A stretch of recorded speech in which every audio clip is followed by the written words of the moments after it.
Bonjour, je m'appelle Sandrine, je suis très heureuse de vous accueillir pour une nouvelle vidéo.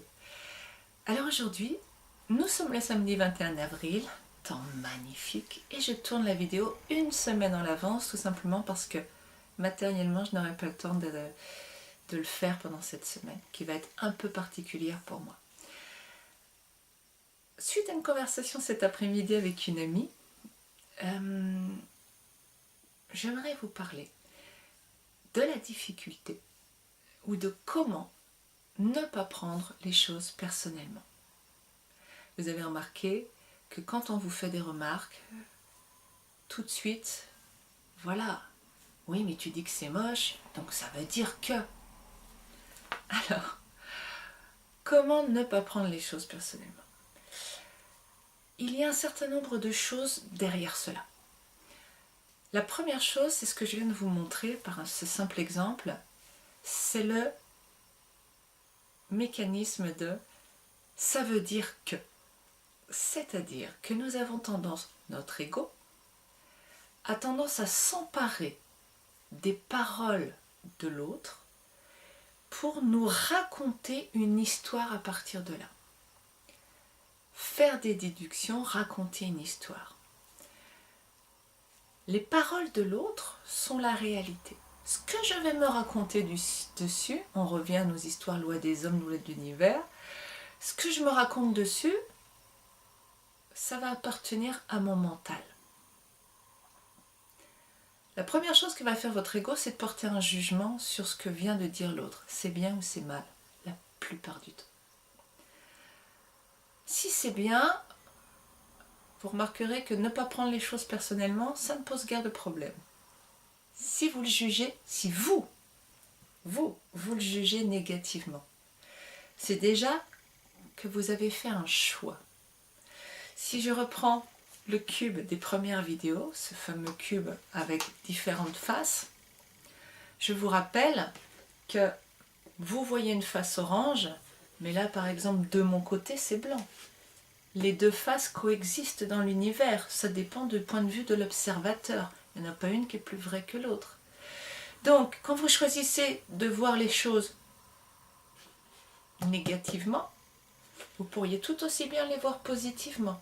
Souvenez-vous de ça, parce que c'est fondamental.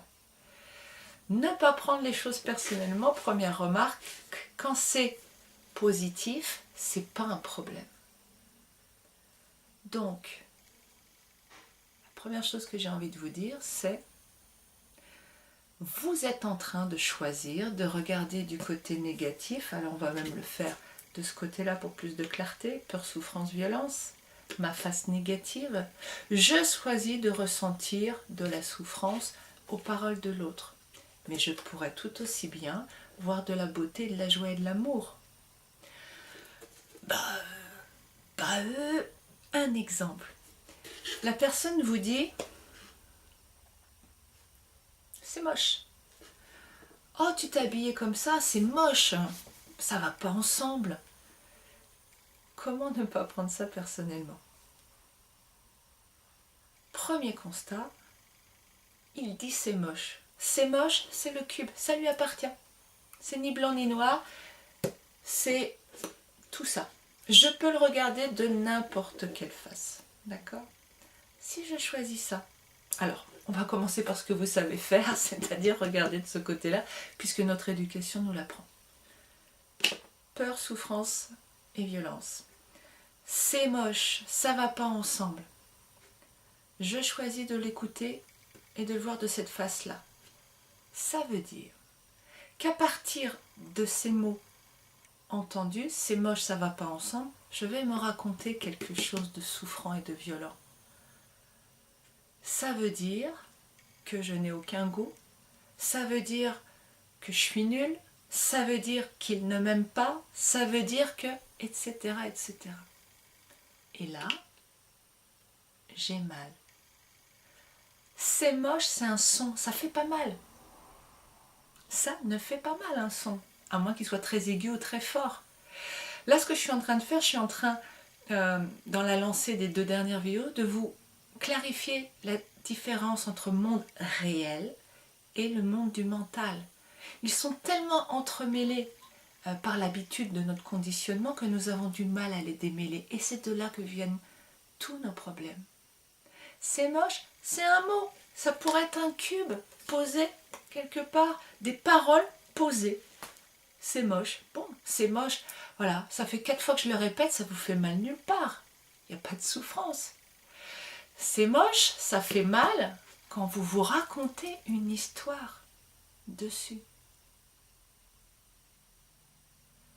C'est moche, je suis nul, il ne m'aime pas, ça veut dire que mon sac à histoire s'ouvre et là je me repais de ça.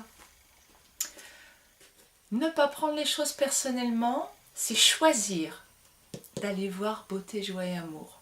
Ou alors de laisser la face neutre. C'est moche, ok, c'est ce qu'il dit, c'est moche. Mais ça c'est difficile. Hein. Essayons ça, beauté, joie et amour. Qu'est-ce qu'il peut y avoir de beau dans le fait que quelqu'un me dise c'est moche? Regardons ses intentions. En quoi ces intentions peuvent être belles? Eh bien, peut-être que s'il me dit c'est moche, c'est parce qu'il se préoccupe de mon apparence physique.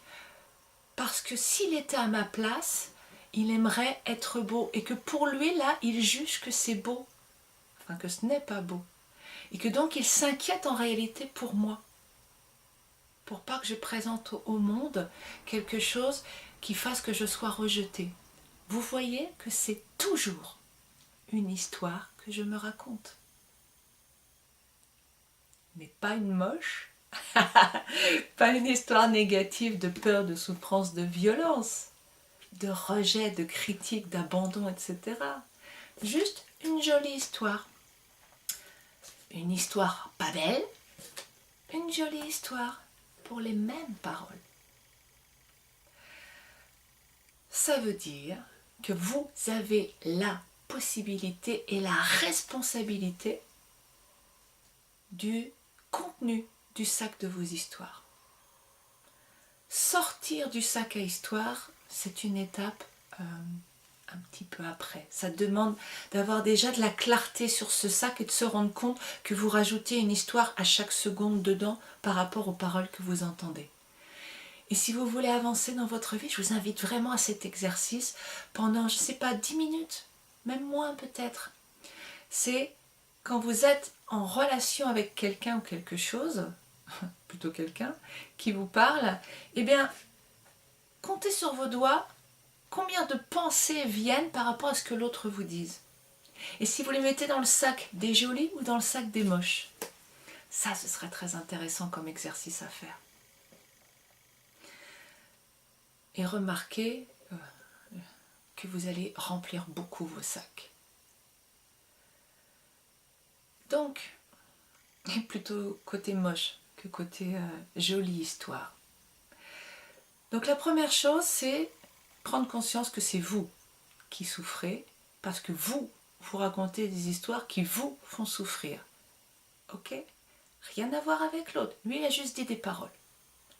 Deuxième chose, ne pas prendre les choses personnellement. C'est aussi... alors là, c'est beaucoup plus complexe et je ne vais pas... parce que c'est vraiment un travail de coaching, là. C'est sortir de « je dois écouter ce que me dit l'autre ». Je ne vais pas vous faire le travail, évidemment, par la vidéo, mais juste vous lancer, vous permettre peut-être de cheminer vous-même sur cette notion. Pourquoi je devrais croire les paroles de l'autre? Pourquoi je devrais prendre son opinion pour la mienne? Parce que dans notre éducation, une des premières choses qu'on apprend à l'enfant, c'est que tu dois écouter papa, maman. C'est-à-dire que tu dois tenir compte des paroles de papa et maman. Tu dois les prendre pour vrai, pour ta vérité, et puis raisonner là-dedans. Autrement dit, tu dois aussi obéir à papa et maman. Il n'y a pas de remise en question. C'est pas mon chéri, tu dois écouter papa et maman, ça veut dire que tu dois, tu réfléchis, tu fais comment tu le sens et tu te fais ton opinion. Je ne crois pas. Il me semble que dans le paradigme éducatif actuel, c'est tu dois écouter papa et maman. C'est papa et maman qui commandent. Et c'est leurs paroles qui ont force de loi. Et ça, mes amis, c'est fondamental. Parce que depuis que vous êtes petits, les paroles des autres ont force de loi. Pas tout le temps. Mais si vous êtes dans la souffrance, vous remarquerez que c'est ce mécanisme qui se met en marche. C'est-à-dire que vous vous mettez à écouter les paroles des autres et à les prendre et à les faire vivre après votre sac à histoire. C'est un peu comme si vous étiez derrière un grillage et que vous aviez un chien, vous vous promenez et il y a un chien qui aboie.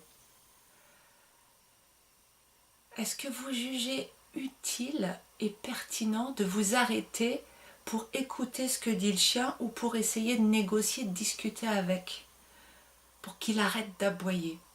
Est-ce que vous écoutez ce chien? Certains d'entre vous vont peut-être commencer à se battre avec le chien. Tais-toi, arrête, ça suffit. Là, c'est parce qu'inconsciemment, il se raconte des choses. Je ne veux pas aller trop loin quand même. Mais sinon, la plupart vont passer leur chemin. Vous voulez être tranquille, vous voulez vous promener peinard. Eh bien, je passe mon chemin. Et puis le chien, il continue à aboyer, mais je ne m'en occupe pas. Je ne donne pas d'attention. Voilà mes mains. C'est frustrant hein, d'être une femme tronc. Surtout pour quelqu'un qui parle beaucoup avec les mains comme moi. Je ne donne pas d'attention et surtout donc je ne mets pas mon oreille, c'est-à-dire que je ne connecte pas à la parole de l'autre. Je ne la fais pas devenir ma vérité. Si quelqu'un dit c'est moche et que je ne connecte pas, j'arrive sur une face neutre du cube. C'est moche, ça lui appartient. Ne pas prendre les choses personnellement, ça veut bien dire ce que ça veut dire, c'est ne pas prendre les choses, c'est-à-dire prendre les paroles de l'autre et me les faire rentrer en moi comme la vérité.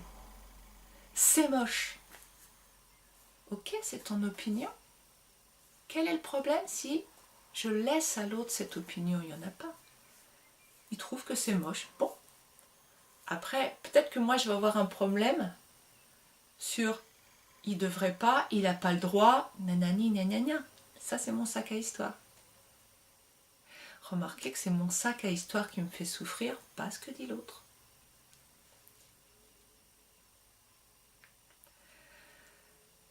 Troisième angle de vue, troisième information, pour ne pas prendre les choses personnellement.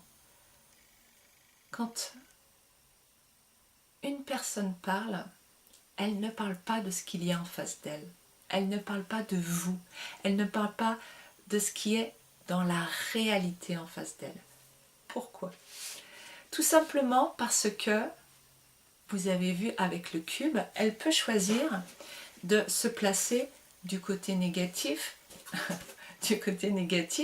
comme du côté positif. Elle peut choisir son angle de vue.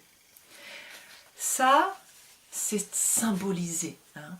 Évidemment qu'on n'a pas un cube dans la tête. À force de se placer d'un côté ou de l'autre, on met en place un système de filtre. C'est-à-dire que, intérieurement, et tout ça est symbolique et simplifié, pour que vous compreniez, mais c'est la mécanique, et c'est toujours de mécanique de la vie dont je parle. Nous avons un filtre intérieur. Là, par exemple, un film violet. Tac! Ce filtre est dans mon cerveau, dans ma tête, et, à vrai dire, devant mes yeux, puisque ce qui vient de mes yeux passe par ce filtre dans ma tête, mais ça va être plus simple si je me le mets devant les yeux. Quand je regarde quelque chose et le mur derrière moi qui est plutôt blanc, si je mets ce filtre violet devant, il devient violet, n'est-ce pas? Ça veut dire quoi? Ça. Le mur est blanc. Moi, avec mes yeux, quand je mets ça en face, ce mur devient violet. Violet, dans la couleur du cube, ça correspondait à une vision négative. Autrement dit, quand j'ai l'habitude de me tourner du côté du cube, j'y arrive pas, excusez-moi. Quand j'ai l'habitude dans ma tête de me placer pour voir les choses négativement, c'est comme si je me mettais en permanence ce filtre violet devant les yeux. Ce filtre violet projette sa violitude sur tout ce que je vois. Tout devient violet, ou en tout cas teinté de violet. Ça veut dire que tout devient négatif. Quel que soit ce qu'il y a en face. Quel que soit ce qu'il y a en face. Fondamental. Ça veut dire que c'est moche. Quand l'autre me dit c'est moche, de quoi il me parle? De moi? Ah non. Il est en train de me dire, j'ai un filtre violet devant les yeux. J'ai une vision négative des choses. Il ne me parle pas de moi. Si j'inverse et que je prends le filtre jaune, qui est, vous voyez, mais par un total hasard beaucoup plus gros que le filtre violet, qui correspond à une vision positive, à voir de la beauté, de la joie et de l'amour. Si il a l'habitude, s'il a l'habitude de se placer du côté positif des choses, donc il aura cette vision positive. Tout va devenir jaune, comme le mur derrière, comme moi quand je me mets derrière. La même personne, si elle a un filtre jaune devant les yeux, va vous dire « Oh, mais c'est chouette, écoute, moi je trouve peut-être que ça va pas ensemble, mais que toi tu aies le culot de mettre ces deux choses ensemble, je trouve ça super, c'est impertinent, c'est pétillant, c'est original. » Vous avez les mêmes vêtements. Simplement, c'est sa façon de voir qui change. Au niveau de la clarté, je ne sais pas si c'est très clair pour vous, parce que c'est à la fois simple et à la fois très complexe. Et on revient sur les premières vidéos du début en réalité. Ne pas prendre les choses personnellement, c'est être conscient que l'autre vous parle de ses filtres, de ce qu'il a dans la tête. Il aime pas. Il a un jugement. C'est en fait la grande majorité de nos conversations, des jugements, des partages de jugements. Négatif, positif. Ok. Mais ce jugement n'a rien à voir avec ce qu'il y a en face, mais à voir avec le mode de pensée de votre interlocuteur. Donc quelqu'un qui vous dit c'est moche, en réalité, il vous dit je suis moche dans mon regard.